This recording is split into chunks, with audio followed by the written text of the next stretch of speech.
I'm gonna sound perverted as fuck with this one, but I'm gonna just be raw and blunt.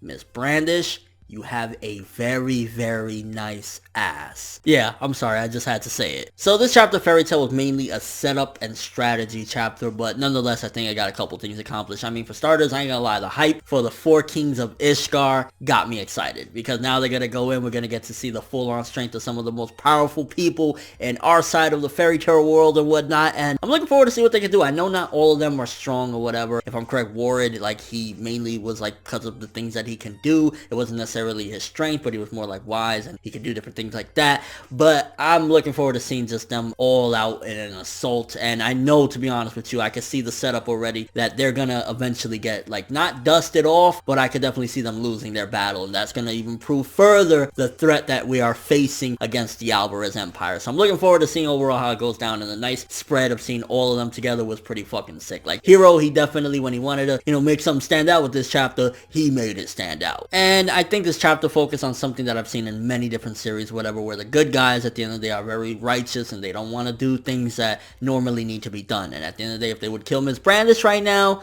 or they would kill, you know, the people that they capture or whatever, or Azur would have died, or Ajil, however the fuck you say his name, they ultimately wouldn't have any problems, because now Marin is there and he's probably going to break Miss Brandish out of there, and just think about it, if she gets free, everybody's going to be fucked. So ultimately, I think that this is a classic problem that we see where the good guys just won't take that step further, but ultimately, I think that that's leaning into a lesson where we've seen time and time again, okay, they're not going to kill Miss Brandish or whatever, and they're going to have a little bout with her, maybe she's going to fuck shit up, but ultimately I could see Miss Brandish in the end possibly going over to Fairy Tail side. We're going to find out exactly what was her relationship with Layla, and I don't know, to be honest with you, I kind of see it being some sort of misunderstanding or something that's going to be resolved, where ultimately Miss Brandish is going to say, okay, now, you know, I got to protect Lucy for Layla once she understands what actually happened in their past. Like, this is just all assumption, but I just see it going that way for some reason, and that's because, like, oh, they're not going to kill their enemy, but ultimately their decision is going to work out in their favor. And a lot of the chapter, honestly, again, was like militant and strategic. I mean, if you think about it, Mavis being a very smart person, the reason why I think she didn't get a lot of the guilds involved, or didn't really want to get like Sabretooth and all of them, was because she wanted to keep Fairy Heart a secret, and if you bring all of them involved, then everyone's going to know what they're protecting and whatnot. So I think that's one of the reasons why Mavis wanted to mainly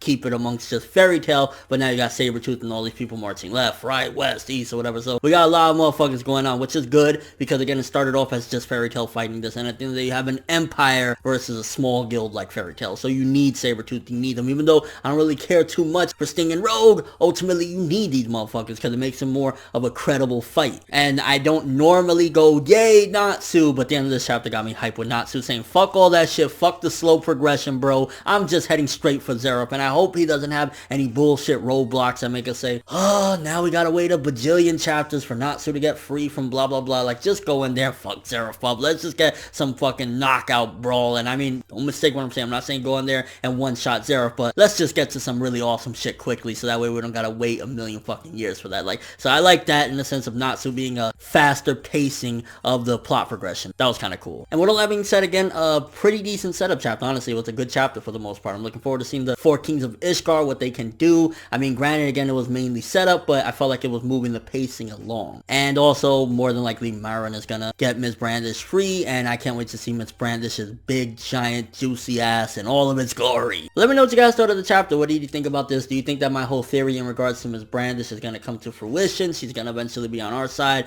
and protect Lucy with all her heart, because the misunderstanding of what happened with Layla is ultimately gonna work in their favor in the end, that they didn't kill Miss Brandish. Also, what do you think about the Four Kings of Ishgard? How you looking forward to that? And do you think that Natsu's actually gonna speed things up and we're gonna get a Natsu versus Zeref really soon, or is it gonna be interrupted? And your overall thoughts of the chapter? Honestly, 7 out of 10, good stuff, can't wait for more. But that's all I have for this review. Thanks for watching, hope you enjoyed. If you like anything I had to say or enjoyed the video, drop me a like, I'd greatly appreciate it. And if you haven't subscribed, if you could do so as well, that'd be amazing. I'm ForneverWorld, and as always, people, have an awesome day.